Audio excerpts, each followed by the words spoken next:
In de muntzeel van de Koninklijke Nederlandse Munt in Utrecht produceer je grote muntpersen jildstikken die de hele wereld uitgaan.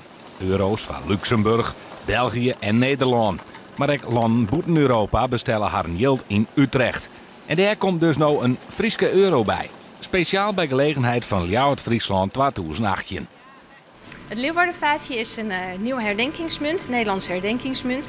En herdenkingsmunten worden uitgegeven om thema's te vieren of mensen te herdenken of gebeurtenissen te herdenken. En het feit dat Leeuwarden-Friesland culturele hoofdstad is van Europa is natuurlijk een hele mooie gelegenheid. Op de ene kant van de munt staat koning Willem-Alexander, met daaromheen een patroon van Friesk houtsnijwerk.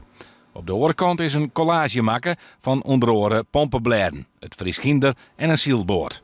Mijlkoor binnen er 50.000 van maken.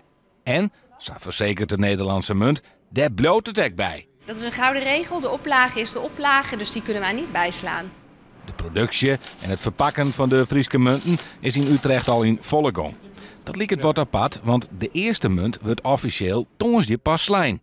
Dat is dus een beetje een toneelstukje. Ja, de ceremoniële eerste slag, zoals we dat noemen, is feitelijk de laatste slag. Want de productie heeft al plaatsgevonden, dus hij is er al. En het wordt afgesloten met de ceremoniële eerste slag. En vanaf dat moment gaan we de munten uitleveren en zijn ze ook beschikbaar.